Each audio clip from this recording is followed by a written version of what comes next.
우리에게 주실 말씀은 사도행전 2장입니다. 우리 성경 말씀을 함께 찾겠습니다. 사도행전 2장 말씀입니다.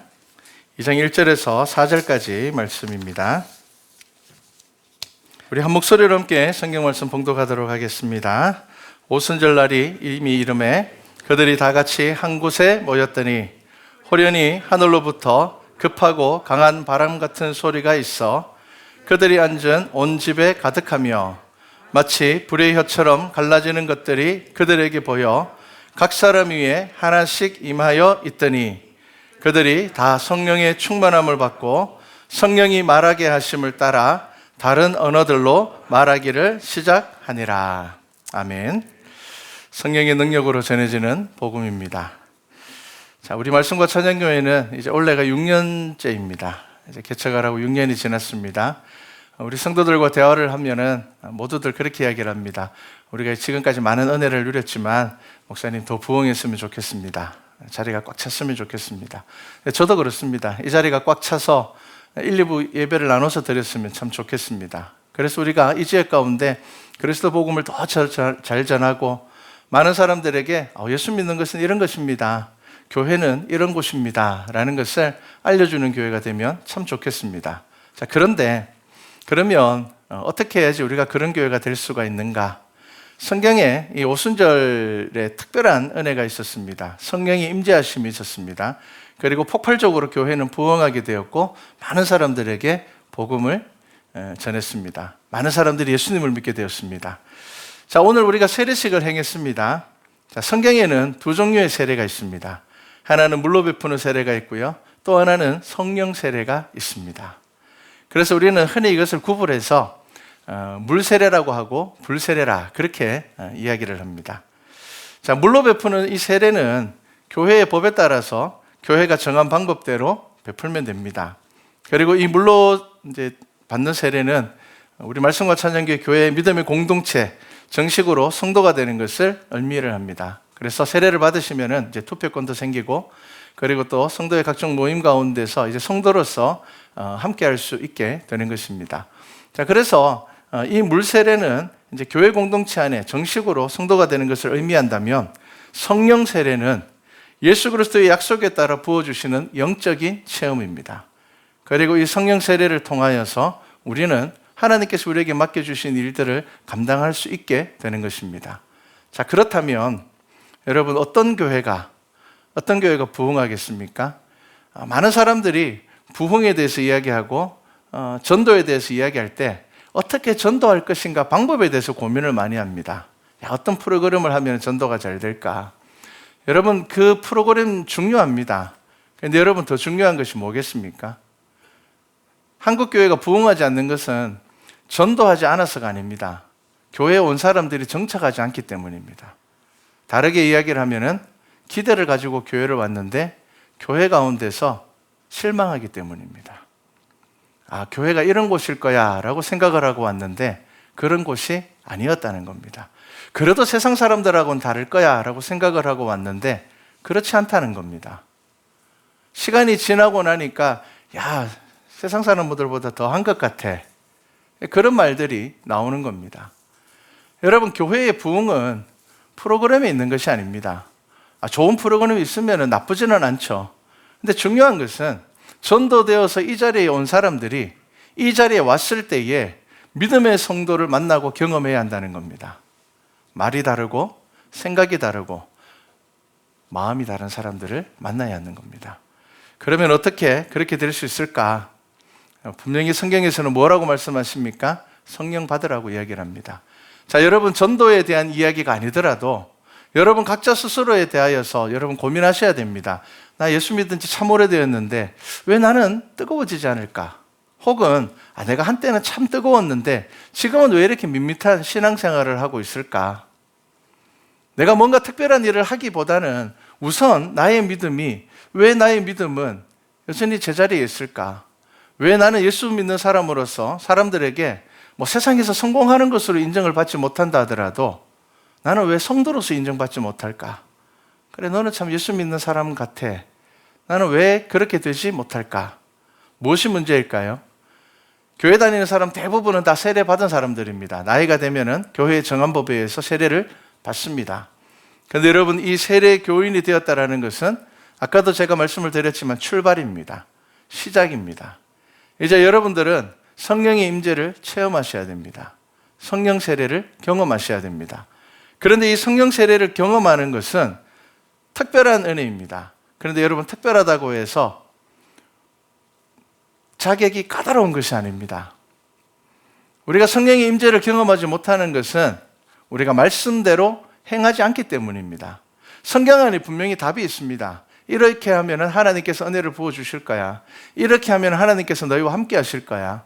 이렇게 하면 성령 하나님께서 너희 가운데 거하실 거야 라고 성경에서 우리에게 말씀하고 있음에도 불구하고 우리는 그것을 지켜 행하거나 그 말씀 가운데서 하나님께서 주시는 은혜를 사모하지 않기 때문입니다. 자, 그래서 오늘 이 사도행전 2장 말씀을 통하여서 우리가 하나를 생각해 보기를 원합니다. 자, 나는 성령 세례를 받은 사람인가? 여러분 스스로에게 한번 물어보십시오. 나는 성령 세례를 받은 사람인가? 뭔가 좀 답하기 어려울 겁니다.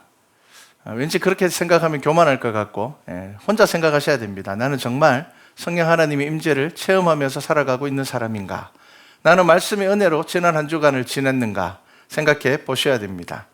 자, 물로 받는 세례는 날짜도 있습니다. 오늘 세례 받으신 분들에게는 2022년 5월 8일이 세례 받은 날입니다. 자, 그리고 세례 증서도 이제 나갈 겁니다. 사진도 남습니다. 그런데 성령 세례는 무엇으로 알 수 있을까요? 오늘 성경 말씀을 기준으로 우리가 두 가지만 생각해 보려고 합니다. 어떤 사람이 성령 세례를 받고 성령 세례를 받은 사람들은 그 삶에서 무엇이 드러나는가, 어떻게 드러나는가, 그것을 보려고 합니다. 자, 첫 번째, 어떤 사람이 성령 세례를 받는가? 사도행전 1장 4절 말씀을 제가 읽어드리겠습니다. 사도와 함께 모이사 그들에게 분부하여 이르시되 예루살렘을 떠나지 말고 내게서 들은 바 아버지께서 약속한 것을 기다리라. 어떤 사람에게 성령이 임재하시는가? 마음속에 믿음의 약속이 있는 사람입니다. 여러분 확인해 보십시오. 여러분 믿음의 약속이 있습니까? 말씀 안에서 내가 붙잡고 기대하고 있는 약속이 있습니까?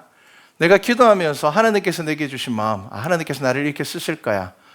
하나님께서 나에게 이렇게 말씀하셨고 감동을 주셨으니 내가 이 약속 붙잡으면서 이 약속이 이루어질 것을 내가 기대하면서 살 거야. 자, 사도행전 1장 4절에 예수님께서 분명히 그들에게 뭐라고 말씀하셨습니까? 아버지께서 약속하신 것을 기다리라는 겁니다. 다르게 이야기를 하면은 약속을 알고 있다는 겁니다. 그 마음속에 약속이 있다는 겁니다. 여러분들의 믿음의 삶들을 한번 돌아보십시오. 여러분들 하나님과 약속하고 소원한 것들 없습니까? 하나님, 저 이렇게 살겠습니다. 저 예수님 믿으면 이렇게 살겠습니다. 여러분들이 하나님의 은혜를 경험했을 때 여러분들 약속한 것 있을 겁니다. 저도 있습니다. 저도 소원한 것은 저는 평생 찬양하겠습니다. 저는 평생 사람들에게 음악을 가르치고 하나님을 찬양하는 그 찬양의 즐거움들을 알게 해주기를 원합니다. 몇몇 가지 제가 소원을 했습니다. 그거 잊지 않고 있습니다. 내가 살아가면서 그거 꼭 지켜야지. 그 약속을 제 마음 가운데 품고 살아가고 있습니다. 그런데 여러분, 하나님께서 그 약속을 특별한 사람들에게만 주신 것 아닙니다. 여러분들의 믿음의 기억들을 한번 더듬어 보십시오. 간절하게 기도한 적이 있다면 그 속에 분명히 약속이 있을 것입니다. 여러분, 그 약속 지금 붙잡고 기억하시고 사모하면서 살아가고 있습니까? 여러분, 그 약속 잊어버리면은 여러분, 우리 안에 하나님의 언약이 없어지는 겁니다. 그러면 우리는 기억할 약속이 없는 사람들이 되는 겁니다. 어떤 사람들에게 성령이 임하시고 하나님께서 함께 하신다고요? 약속을 사모하는 자들입니다. 그리고 두 번째가 1장 7절 말씀입니다. 자, 6절에 보면은 제자들이 예수님께 물어봅니다. 이스라엘 나라를 회복하심이 이때니까? 종말에 대한 말씀을 질문을 한 겁니다. 근데 예수님께서 뭐라고 이야기를 하셨는가 하면요.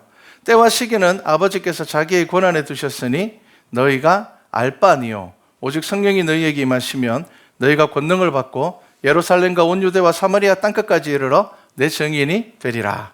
이렇게 말씀하셨습니다. 여러분, 이 말씀 안에 참 중요한 의미가 들어있습니다. 무슨 말인가 하면은 여러분, 기독교 신앙에서 종말론은 참 중요합니다. 그런데 여러분, 이게 전부가 아닙니다. 그거보다 더 중요한 게 뭐라고요? 예수 그리스도의 증인으로 살아가는 겁니다. 여러분, 종말론이라는 것은 참 중요하지만 종말론에 매여서 신앙생활을 하게 되면은 우리는 올바른 하나님을 경험하지 못하게 됩니다. 이단들이 주로 무엇을 가지고 사람들을 올가맵니까? 종말입니다.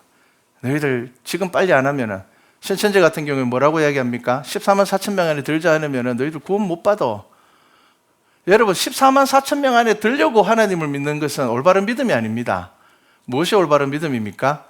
그리스도의 증인이 되기 위한 것이 올바른 믿음입니다.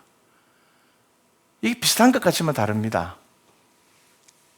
자, 어떤 사람들에게 성령 하나님께서 임재하십니까? 예수 그리스도의 증인으로 살기를 원하는 사람들, 내가 예수님의 증인이 되기를 원하는 사람들, 내게 주신 하나님의 은혜를 가지고 살아가기를 원하는 사람들에게 성령 하나님께서 그들의 삶 가운데 함께 하시겠다 약속하셨습니다. 여러분, 그런 사람들이 성령 하나님을 체험하게 되는 것입니다.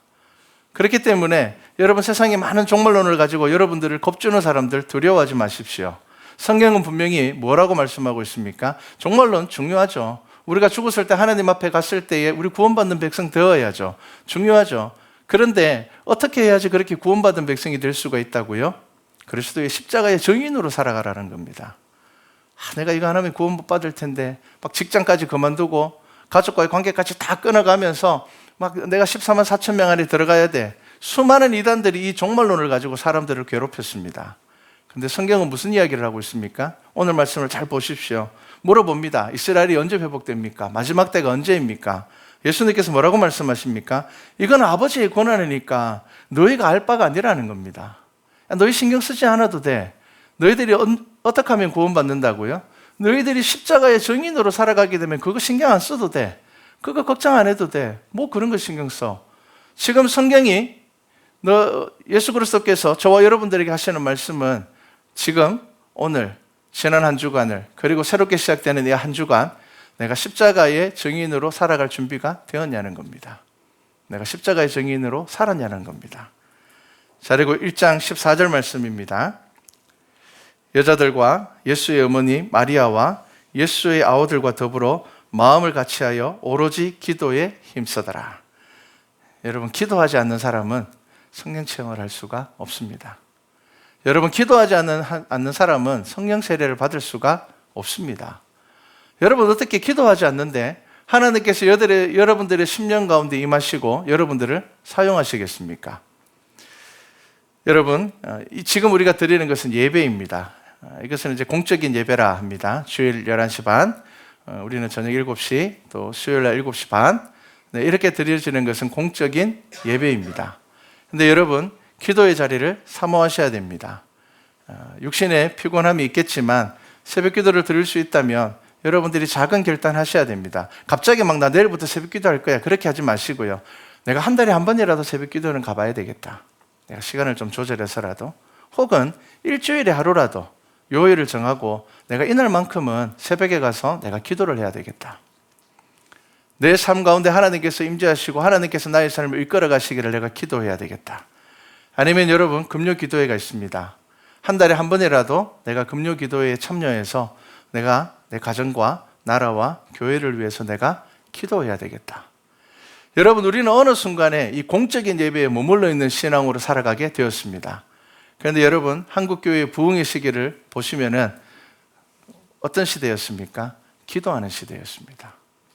밤낮으로 모여서 기도하는 시대였습니다.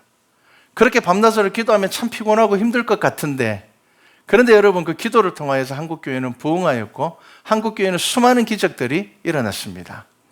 지금도 총회에서 매년 부흥하는 교회들을 연구를 합니다.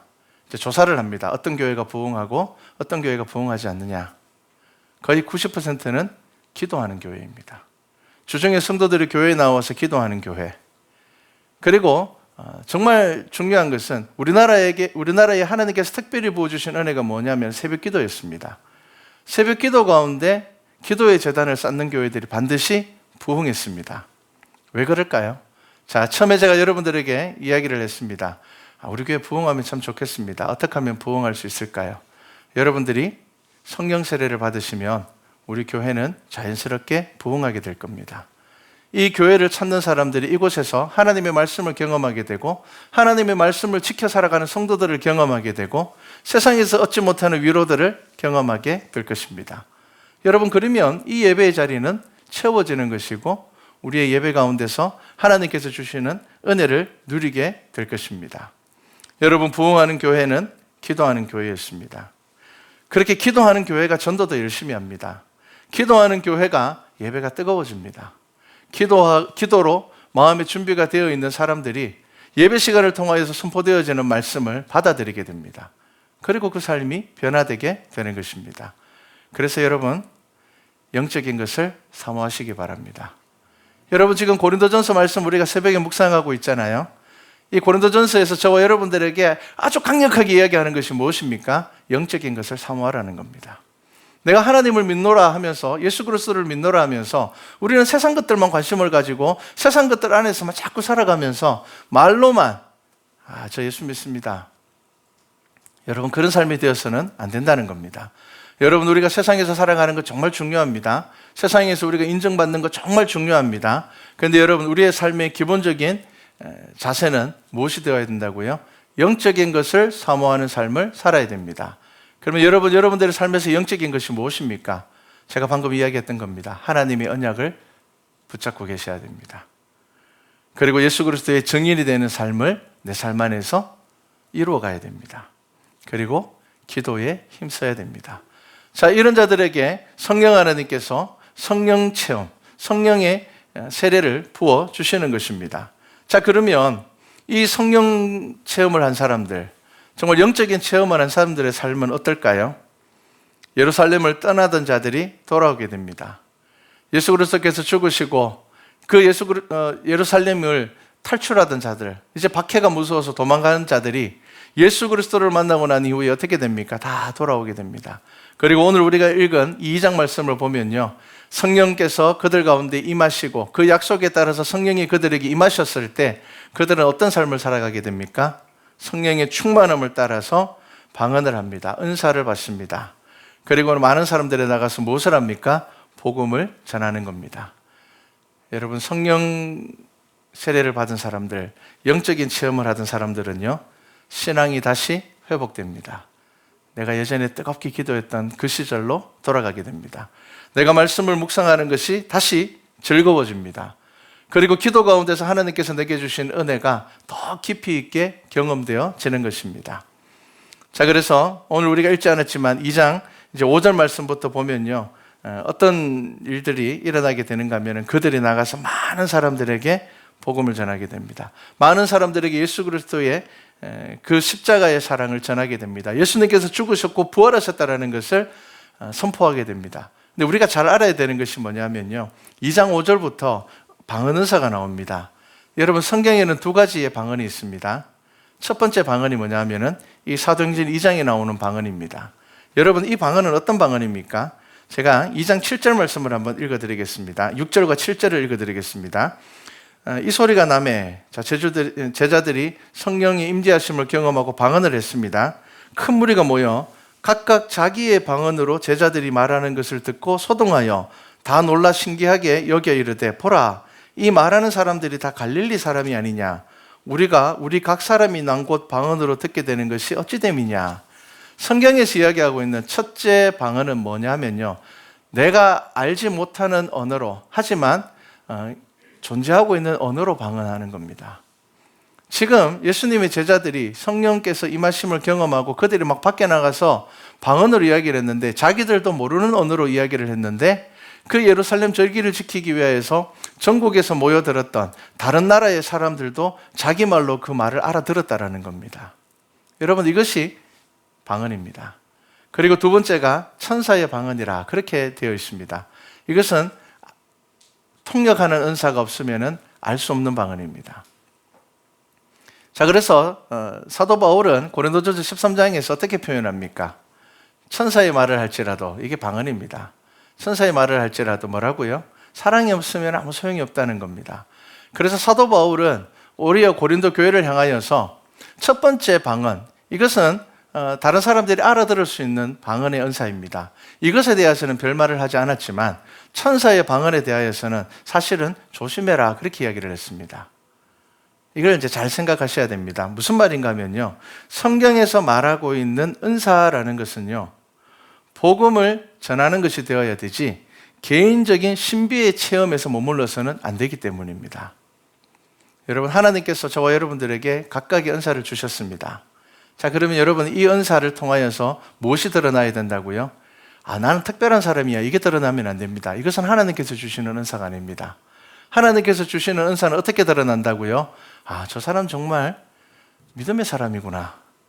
야, 저 사람 정말 신앙이 참 대단하구나. 어떻게 저렇게 살아갈 수 있을까? 성경에서 우리에게 주시는 은사는요, 내 개인을 자랑하는 은사가 아닙니다. 나를 드러내고 나타나는 은사가 아닙니다. 사도 바울이 고린도전서를 통하여서 야, 너희들이 천사의 말을 한다 할지라도 사랑이 없으면 아무것도 아니야 라는 이야기를 고린도 교회에 왜 했는가 하면요, 방언하는 사람들이 방언하지 않는 사람들에게 야, 너희들은 믿음이 없어. 적어도 방언 은사를 받아야지 믿음이 있지. 방언 은사는 참 좋은 겁니다. 하나님께서 주시는 은사입니다. 그런데 이것을 통하여서 그리스도의 복음이 드러나지 않고 예수 그리스도의 십자가의 도가 전해지지 않고 나의 믿음을 드러내고 나를 자랑하게 되면은 그거 필요 없다는 겁니다. 사도 바울은 차라리 하지 마라 그렇게 이야기를 합니다. 통역하는 자들, 그 방언을 통역하는 자가, 통역의 은사를 받은 자가 같이 있을 때는 해라. 하지만 하지 말라는 겁니다. 왜 그렇게 이야기를 할까요?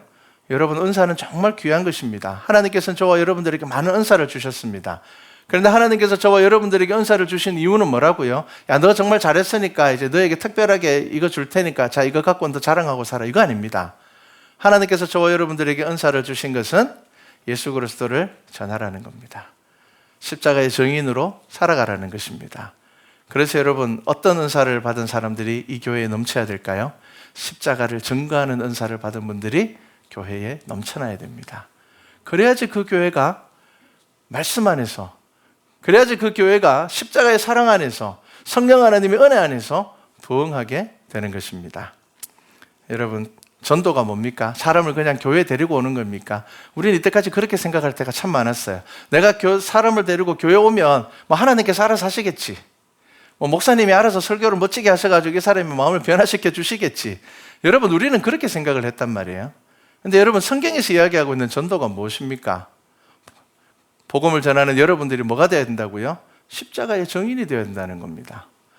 여러분들을 통하여서 내가 저 사람을 보니까 나도 이렇게 살아서는 안 되겠다. 야, 나도 그냥 막 세상 즐거움을 따라서 사니까 결국은 공허함만 남고, 결국은 그때는 재밌는데 그 시간 지나고 나면 아무것도 남는 게 없고, 시간 지나면은 내가 인생을 이렇게 살았는데 가치가 있는 것이 내 삶에 없구나. 이것이 아니라 저 사람을 보니까 세상을 그렇게 즐겁게 막 세상의 즐거움에 쫓아 살아가는 것 같지도 않은데 저 사람은 늘 적을 긋고 저 사람은 늘 행복하구나. 그렇게 경험하게 된다는 겁니다. 여러분, 이게 전도입니다. 그래서 그 사람이 교회 가볼래? 내가 예수 그리스도를 믿고 나의 삶이 바뀐 건데 교회 가볼래? 여러분, 이게 전도입니다. 그런데 나는 모르겠고 나 쳐다보면 안 돼. 나 보면은 너 교회 못 다녀. 그러니까 일단 교회 한번 가보자. 이렇게 데려온 것을 전도라고 생각을 하는데 여러분, 그게 전도가 아닙니다. 여러분, 그냥 막 프로그램에 의해서 한 번만 와라, 우리 선물 줄게. 여러분, 이런 것이 진정한 전도가 아닙니다. 전도는 무엇이라고요? 십자가의 증인으로 살아가는 것이고, 내가 십자가의 증인이 되기 위하여서 내가 언약을 붙잡고 약속을 붙잡고, 그리고 하나님께서 내게 주시는 정말 그 은혜 가운데서 내가 십자가의 증인으로서 사람들에게 다가가는 것이, 그것이 바로 전도입니다. 여러분, 그런 전도를 하는 우리 교회 되기를 소망합니다. 제가 우리 피태자들을 위하여서 책을 막 고르고 있다가 저번에 우리 예전에 한번 영화로 봤습니다. 교회 오빠라는 그 영화를 봤죠. 그 책이 나왔더라고요. 그래서 책을 이제 봤습니다. 보니까 그런 내용이 있더라고요. 자, 어떻게 해서 이분들이 이제 다큐를 찍게 되었는지, 그죠? 이게 이제 그 스토리가 나오더라고요. 이 스토리가 뭐냐면은, 원래는 그 교회 오빠라는 그 부부가 그 이제 하나님 앞에 간 이완희 성도가 주인공이 아니었어요. 이게 그냥 일반 다큐멘터리였습니다. 그러니까 어떤 다큐멘터리였는가 하면은 암에 걸려서 암을 치료하는 가족들을 이제 하는 이 다큐멘터리였어요. 그 중에 한 명이 이 이제 이완희 씨의 이제 부인되는 분이셨습니다. 그런데 이 막 가족들을 찍다 보니까 이 PD들의 눈에 특별한 가정이 눈에 띈 거예요. 뭐냐면은 다른 사람들은 다 힘들어하는데 이 사람들은 암에 안 걸린 사람처럼 늘 웃고 뭔가 소망을 가지고 있는 것 같고, 쉽게 얘기하면 성격이 밝아요. 다 그 중환자실에 사람들이 막 힘들고 어떡하지, 항암 치료하는 거 두려워하고 어떻게 해야 되지 그런 상황에서 유일하게 이 한 가정만 밝은 거예요. 환자가 아닌 것 같은 거예요. 그래서 그 PD가 그 촬영을 하면서 그 가정의 모습을, 그 부부의 모습을 보면서, 이 PD는 교회 다니는 사람이 아니었어요. 그런데 그 부부를 통하여서 이 사람들이 어떻게 이렇게 살아갈 수 있지? 그거를 보게 된 거예요. 근데 그래서 알고 보니까 병실에서 부부와 같이 큐티를 하는 거예요. 성경 말씀을 읽으면서 하나님의 은혜를 나누는 거예요. 그리고 하나님께서 나는 지금 돌이킬 수 없는 병에 걸려 있지만 내가 병에 걸리고서 비로소 깨닫게 되는 하나님의 은혜가 있다. 이런 대화들을 나누는 거예요, 부부가. 그것을 보고는 이 방송국 촬영하는 PD가 놀란 거예요. 어떻게 저렇게 살 수가 있지? 어떻게 저 사람들은 저렇게 생각하고 어떻게 저 사람들은 저렇게 말할 수가 있지? 그래서 이제 나중에 따로 이 부부를 한번 다큐를 촬영을 해야 되겠다. 그렇게 되어서 다시 이제 촬영을 한 것이 이제 우리가 보았던 그 다큐더라고요. 그러니까 그 다큐는 이 부부가 주인공이잖아요. 그러니까 원래는 이 부부가 주인공이 아니었다 하더라고요. 여러분, 어떻게 복음이 전해집니까? 십자가의 정인으로 살아갈 때 정인치게 되는 겁니다. 여러분, 십자가의 정인으로 살아가고 있습니까? 여러분의 마음 가운데 약속이 없으면, 하나님의 언약이 없으면 그렇게 못 살아갑니다. 그래서 여러분, 저도 우리 교회가 빨리 부흥했으면 좋겠습니다. 그런데 그보다 우선되어야 될 것은 저와 여러분이 성령 하나님의 임재를 체험하고 매일매일 하나님의 은혜 가운데 살아가야 됩니다. 여러분, 이게 더 중요합니다. 그래서 여러분들에게 권면합니다. 여러분, 오늘 말씀을 기억하십시오. 성령의 능력으로 복음은 전해집니다. 다르게 얘기하면 성령의 능력이 있어야지 교회가 부흥합니다. 그래서 여러분, 결단하시기 바랍니다. 기도의 자리 사모하십시오. 내가 한 달에 한 번이라도 내가 정말 새벽기도 나와서 예배 드리겠습니다. 한 달에 한 번이라도 내가 정말 그날은 달력이 딱 동그라미 쳐서 이날은 제가 금요철에 한번 가겠습니다. 가서 교회를 위하여서, 우리 가정을 위하여서, 나라를 위하여서, 내 개인적인 기도는 이제 기도 시간 마치고 자유롭게 하시면 되지만 이 시간만큼은 우리 성도가 함께 마음을 모아서 우리가 기도를 사모하는 교회 되겠습니다. 내 믿음을 그렇게 세워가겠습니다. 여러분, 이러한 결단들이 있어야 됩니다. 그래서 한 달에 하루가 이틀이 되고 3일이 되고 그리 되어서 우리 교회가 이 지역 가운데서 그 교회는 기도를 사모하더라. 그 교회는 정말 찬양을 뜨겁게 드리더라. 정말 그 교회 예배 가운데 하나님의 임재하심이 있더라. 성도들이 정말 한 주간의 삶을 가지고 하나님께 나아오더라. 여러분, 이것이 바로 하나님께서 기뻐하시는 교회입니다. 여러분, 이러한 교회가 되기를 주님의 이름으로 축복합니다.